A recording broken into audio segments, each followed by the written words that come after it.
Hey guys, Prowl1701 here, and today we're going to be reviewing a Patreon poll winner. They picked War of the Sontarans, which will only be the second time I have ever seen this story. I watched it when it originally aired, so it's been a little while. And I've said for a long time it's one of the best parts of Flux, probably arguably the best part of Flux, which is not a good season. I've long said that Flux is one of my two least favorite seasons of Doctor Who ever, classic or modern. But War of the Sontarans had always been one of the high spots of the season for me, and I still maintain that. I think it's a really strong episode with a lot of positives, very few negatives. First off, the incidental music is really good. Now, the guy who does the music for the Jodie Whittaker era takes a very different approach to Murray Gold, who does these very memorable themes that you hum in your head. Now, the music in the Jodie Whittaker era might not be as memorable, as in you might not hum it in your head. It does a really good job of enhancing the mood of a scene.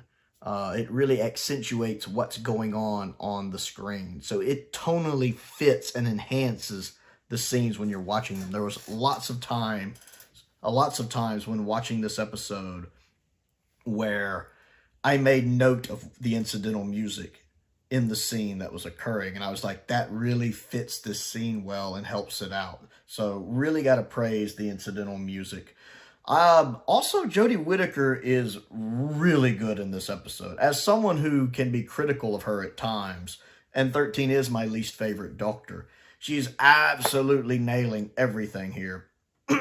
First off, the 13th Doctor is written very well. She's written like the Doctor, and Jodie Whittaker is performing her like the Doctor. Even little things, little nuances that I'm sitting here going, I like what she's doing there. That feels like the Doctor. Which by this time, Jodie Whittaker has had time into the role. She's had time to grow into the role. She's probably had time to learn a little more about the Doctor. She seems to click really well in this. And like, there have been other stories that I like. Demons of the Punjab is the first one that comes to mind, where I like the story, but I don't necessarily like the Doctor in that story. Demons of the Punjab is like that. I love that story, but it's really the guest cast in that one that's selling me on it, plus the story itself. The Doctor doesn't really impress me much in that story. Whereas here, Jodie is great in the role. Like, she knows exactly what she's supposed to be doing. She's executing it, and she really feels like the Doctor. I love the scene when she first gets into the British hotel and she's talking while the general's looking over the map, and she's talking with Mary, Sequel, and the general, when she's first talking about the Sontarans are here, and she's like, Russians, okay, you don't know what Russians are, but the word is familiar to you. Okay, so history's changed. That whole conversation she's doing there, when she's talking to them, but more really, she's just talking to herself out loud, which we know the Doctor does. And she just kind of gets on that tangent where she's thinking out loud, and then the general's like, I hope you don't expect us to actually answer that. That feels very like the Doctor, because that's definitely not the first time the Doctor has been talking out loud, and the people around him have no idea what he's talking about. That goes all the way back to Hartnell. So that felt very much like the Doctor to me. I love the confrontation when she does the parlay with the field commander.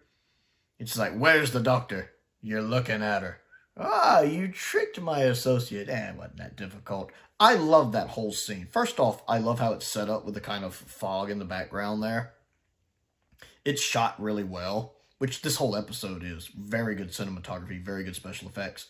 But I love the confidence 13 has. Now, one of my biggest complaints, if you watch my channel for a long time, with the 13th Doctor is I sometimes feel like she lacks confidence, like she has no self-confidence in herself, and that she always feels on the back foot, that she feels 37 steps behind what's going on. None of that applies to this story. She always feels in control of the situation. She always feels in control of the situation. I love that when she tells the commander straight up, leave this planet now. And why would we do that? Oh, you get to live. I can't remember what she says there. She's like, leave this planet now, and you actually get to stay alive. I was like, ooh. It gave me vibes to the end of was it Bad Wolf, when the Daleks were talking to the Doctor at the end of that first part, and they're like, "You have no weapon, no plan," and the Doctor's like, "Yeah, and doesn't that just scare you to death? Rose, I'm coming to get you." It really had those kind of vibes to it, where it's like, you have no plan, no weapon, and the Doctor's still just like, "Yep, but I'm still telling you should leave now. You'll actually get to live." Loved that confrontation. Hated the fact the general guy kind of ruined it. And I remember thinking, some of the other Doctors probably could have done some Venetian Aikido here. But then again, I'm thinking, plenty of times when even John Pertwee was held at gunpoint, and he went along with it for the time being. And sure enough, once the Doctor gets separated from the big group while they're battling, and she's with the one soldier, she does a little Venetian karate on him to knock him out. I remember seeing that and going, 13, your 3 is showing. I like that little callback. And then I enjoyed at the end when she talks the Sontaran commander into a strategic withdrawal. I like the real fog going on there. It's a short scene, but I enjoyed it. And then her anger at the general at the end when he blows him up. I remember that being longer because I used to not like that scene. The first time I watched it, I didn't like that scene. But it's a lot shorter than I remembered. It only happens for a second. She gets over it very quickly. When she's like, sometimes I wonder why I bother with you humans. But then Mary Sequel's like, and I'm glad you did, Doctor. And it's like it reminds the Doctor that, for every bad human like the general, and I won't even say he's a bad human, but someone who makes a decision like he did, even though you can understand why he did, there's also a human like Mary, who the Doctor obviously likes, and it reminds her why she does what she does, because she calms down immediately after that. She kind of snaps out of the anger, which I liked. It actually reminds me a lot of the scene at the end of the Silurians, and if you watch my channel, you know how much I love that ending scene of the Silurians when the Silurian base gets blown up, and the third Doctor has that reaction when that conversation with Liz at the end. The Brigadier blew them up. And you can see that anger on his face and behind his eyes, but it's a very calm anger.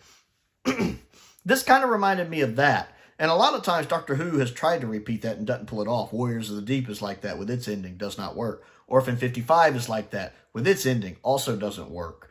But here it really makes me think of that, where she gets angry at him for doing that. But then once Mary says something, she kind of gets over it. She's like, okay, not all humans are like that. And so really the only time in this episode where she feels unsure of herself and on the back foot a little is the cliffhanger, which makes sense because it's the cliffhanger and the Doctor's just been thrust into this situation and Yaz is in this danger of almost being killed. It makes sense since it's, this episode leads into Once Upon Time, which is not a good episode. It makes sense for the Doctor to be a little, wait. So that I'll forgive because it's a cliffhanger. Makes sense. She's pretty in control of herself here. I really like Dan in this episode. You can tell that John Bishop is a comedian because so many of the scenes, even if they're serious scenes, have this little bit of comedicness to it that I like in his body language, his facial expressions, the way he says dialogue sometimes. I like when he's on the Sontaran ship. I will admit, the fact he made it onto the Sontaran ship at the end seems a little plot convenient. If I have to have a couple negative things there. The fact he made it past these trained soldiers that all they're trained to do is fight. The fact he managed to slip past them, get onto the ship, and get to the center of the ship like that, undetected, is a bit plot convenient. But we'll let that go. I do love that when the one Sontaran finds him, he's like, hey, I'm just looking for the restroom or something like that. And then he knocks that one out. And he turns around and there's 4 more there. And he's like, hey, I'm just looking for the restroom. I don't know why I found that funny. But I did. I also really like Dan's parents. Because, they're in this serious situation. Like, when they're having that scene in the car. It's a very serious situation, what's going on. But it's still funny. The way his parents interact still has this humorous bit. So it's like, it's serious and it's funny at the same time. And it merges those two aspects together perfectly to where serious events are happening around them, but it's still hilariously funny. My hat's off to the actor and the actress playing his parents. They're just great in this. And it has that nice kind of serious but still funny moment when his dad hands him the frying pan. I mean, it's a serious moment because we understand why he's giving him the frying pan, but it's kind of funny because it's a frying pan. So I really enjoyed that scene as well. The Doctor and Dan being able to talk across time like that, again, is a bit plot convenient, but it's fine. I'll let it go. I was enjoying the episode. Really the only parts that slow it down at all is the stuff with Yaz and Vendor, because it has to be tied in with Flux. Now, this one benefits from the fact it's not quite as tied in with Flux as, say, Village of the Angels, which is the other strong episode from this season. I like Village of the Angels, and I think it would have made a fantastic standalone episode. It's the elements of Flux that are tied into it, especially its ending, that really hurts it. Where here, it's not so much, because it really is mostly just the scenes with Yaz. Like, you could literally do a Fluxless version of this episode, and it'd probably be good. Especially considering this episode runs longer than a typical episode anyway. It runs about 59 minutes. You could edit out the Yaz stuff and really just have a 45-minute episode. Kind of like the trial-less version of Terror of the Vervoids on the Season 22 box set. You could make a, time planet-less, fluxless version of this episode that I feel like would run really smooth. And it's not even necessarily that those scenes are bad, because I wouldn't say they're bad. But they're just not as good, and they kind of pull me out of what's going on, because I'm more interested in what's going on with Dan and what's going on with the Doctor and Mary. The stuff with Yaz and Vendor is just kind of, I mean, their performances are fine. And also the actress and actor playing Azure and Swarm are very good. Like, it's disappointing what ends up happening with Swarm and Azure, because I never really feel like they lived up to their potential. I feel like the first couple episodes really build them up as a threat, and actually several of the episodes build them up as a threat and never really delivers on that by the end of Flux. But in this episode, they're really good. And the actors playing them, they understand the job, and they're playing the parts really well. And they come across as a very credible threat in this episode that you don't quite understand how anyone, even the Doctor, is going to deal with them. So just judging by this episode, they're quite effective. And then you still don't know what's going on with Passenger. Boy, was that a letdown. But again, you don't know that in this episode. And I'm trying to judge this episode just by this episode. This episode looks really good. I think it's shot really well. I think it's shot really well. I think it's directed really well. The cinematography is very, very good. The special effects look really good. I love the fact that we actually get to see the battle between the British soldiers and the Sontarans in a way that classic Doctor Who could not have realized. One, because of the budget. Two, because the technology was not there at the time. You guys know I love Classic Who, but Classic Who could not have done a battle on that scale. And it's nice that they were able to do that. And it looks really good, seeing that big line of soldiers on one side and that big group of soldiers on the other, and seeing them meet in the middle, and actually getting to see some of that battle was really nice and looked really good.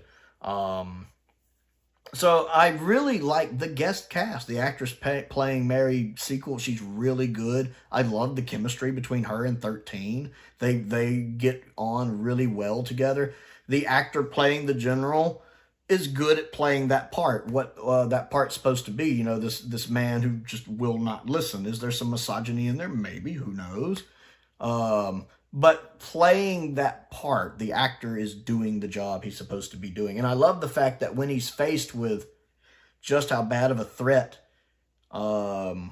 this is, he listens. He does. He does. Now, he still kind of, I won't say backstabs him. He still does his own thing at the end. But you get why he does that. Because he cares about his men. He wants to avenge all the soldiers he lost. And again, he is the general, and I think most generals are going to be, I've got this, I'm a general. That's even true in today's world. I do enjoy when they first ask the Doctor what to do, and her response is, I'm going to need a pointy stick. That's so the Doctor. That is so the Doctor. And then she starts explaining with the stick and how she's like pointing it at him. The general's like... It's, again, so the Doctor. The explanation is so the Doctor. I also love when she knocks out the one Sontaran when they're on the ship with the slingshot. Of course the Doctor has a slingshot just randomly in her pocket. This is a nice callback to other Doctors, like 4. I think 2 might have had a slingshot. I know 4 randomly had a slingshot, because I remember seeing the slingshot and I'm like, 13, your 4 is showing. And then I love, it's a little thing, but I loved it. When she's using the slingshot, she slightly has her tongue sticking out like she's concentrated. She's like, I could totally picture 2 doing that. I was sitting there thinking, 13, your 2 is showing. Because I could totally picture the second Doctor doing that with his tongue slightly. I don't know why it's just a little character moment, but it feels like such a Doctor thing to do. And sometimes you just love those little touches that just accentuate a scene for you. So the fact it's a slingshot, because of course she has a slingshot, and that whole little just with her tongue, it's perfect. I love that. So I really enjoyed that. And then I enjoyed the story. I thought this would have made, again, a great standalone episode. And I do like the fact that the Flux stuff is very minimum here. Really just with the ending. And again, the ending's fine. I think it's a good cliffhanger to lead into the next episode. I mean, this could arguably, honestly, be the best Sontaran episode since, possibly since the Sontaran experiment. That's in 1975. I mean, I like the Series 4 two-parter, but this one I feel like runs a little better, especially since my problem with the Series 4 two-parters, it's 2 parts. It just kind of drags out a little. And let's be honest, the 2 Doctors, while I love the 2 Doctors, the Sontarans are not utilized the best in it. And then Invasion of Time has its own problems. Again, the Sontarans are not utilized the best in it. I feel like for all of Chris Chibnall's problems with the show, let us say, I think he gets a lot of times classic villains right. And he really gets the Sontarans right. It's like he understands the Sontarans. I love their design here. I think this is the best they've ever looked in modern Doctor Who. They look good. I still think Dan comes back and plays one of them. The one that got captured. I wonder if that's Dan. That looks like Dan to me. They feel like a threat, too. For the first time since arguably Series 4, they really feel like a threat. They're not used for comedic relief. They still have a couple humorous bits that work. Like, I love the bit about, and I wanted to ride a horse. That's funny. I'll admit, that made me laugh. Plus, seeing the Sontaran on a horse, I gotta admit, I liked seeing that. That first shot you see of him when he walks out on the horse and takes off the helmet. Again, great cinematography there. They utilized their budget really, really well here. This is an enjoyable episode in what is typically not a season I am fond of. And it would have made a good standalone episode. But again, I'd always liked this episode. I was surprised just how much I really enjoyed the 13th Doctor in this episode. Because the 13th Doctor is very confident. She never seems to be afraid. She seems worried and concerned, but never afraid. I don't see fear. Like, of course, she wants to find out what happened to Yaz and Dan, but she's not letting that, she's not collapsing from that worry. Then I love when she first goes to the TARDIS and there's no doors. And she's like, kind of, what?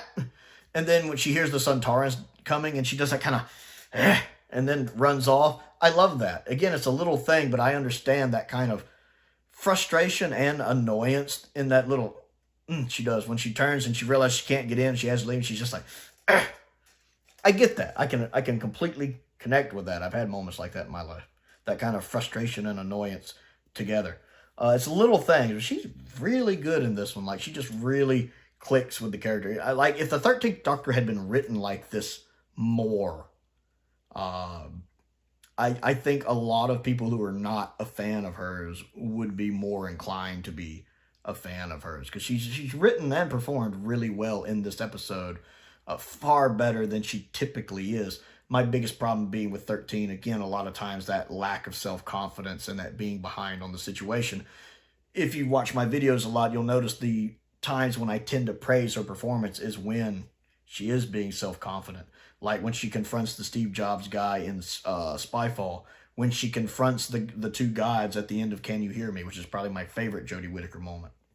Like, she's like, they're like, we are gods. And she's like, I eat gods for breakfast. Like Arnold Schwarzenegger in Commando, I eat green berets for breakfast. That's what she's like. It's not what she says, but it's what she's like. And then I also really like her performance when she's being interrogated by the Grand Serpent toward the end of Flux, and she completely turns the interrogation around on. I tend to like when she is confident and in control of the situation, which sadly doesn't happen enough. But it does happen in this episode. Like this whole episode, she is in control, and I like that. And then, again, the Sontarans. Chibnall just gets the Sontarans right. I could do without the Saltar Ha, but I've, come to terms with the fact that we're just stuck with that now. And I did, of course, love the nod to Lynx from the Time Warrior. That was great. But he just seems to get them here. And then, I think the supporting cast do a really good job. So, I mean, literally the biggest negative I can have for this episode is that it had to be part of Flux. But luckily, the Flux elements in it aren't threaded out throughout it so much to where it really hurts it like it does, say, Village of the Angels, where it's detrimental to the episode. It's not really detrimental here. The Yaz and Vendor scenes, again, are my least favorite. But they're not bad. They're just a little uninteresting. Whereas the rest of the story, I kind of like the pace that it's going at. So yeah, War of the Sontarans, definitely one of the strongest Whittaker era episodes. And then just, I think, a good episode of Doctor Who in general. Again, I might put it ahead of Invasion of Time. I would say Two Doctors. I think the Sontarans are definitely done better than they are in Two Doctors. But Two Doctors has Troughton, and it's hard to beat Troughton. But yeah, I really liked my watch through with this. I was really impressed with it. It was very well made, very well put together. Good incidental music, good directing, and good performances. So, The War of the Sontarans. Have you seen it lately? Again, this is only the second time I've watched it. And I only originally watched it when it originally aired. So it was good to catch up with it again. Good job to my patrons for, keep having to pop my neck, for voting on this one. If you like this episode or don't like it, comment down below. Let's talk about it. I also have a Patreon if you would like to support me on that. If you want to get in on voting on some of these stories that I watch, or if you just like supporting a content creator that you like, there is a link to that down in the description below. I want to give a shout out to some of my top tier patrons, Colin Coney, Sam Venning, and Finn Perkins. I appreciate their support. So do the support of all of my patrons. It's very much appreciated. I also have a P.O. box if there's anything you'd like to send me to look at and review. I'd love to get some more of these standard edition collection sets. Simon has been really good about sending those. Colin Coney as well. I appreciate both of them. I also have a link to my Amazon wishlist down there and a link to my Amazon UK wishlist down there as well. Check those out. Most importantly, thank you for watching. Hey guys.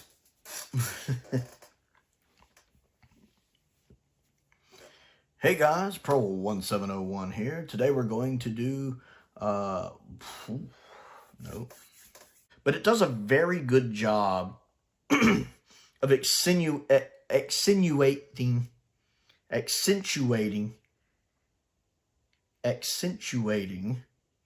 think that's the word I'm looking for, the mood of the scene. Let's try that again.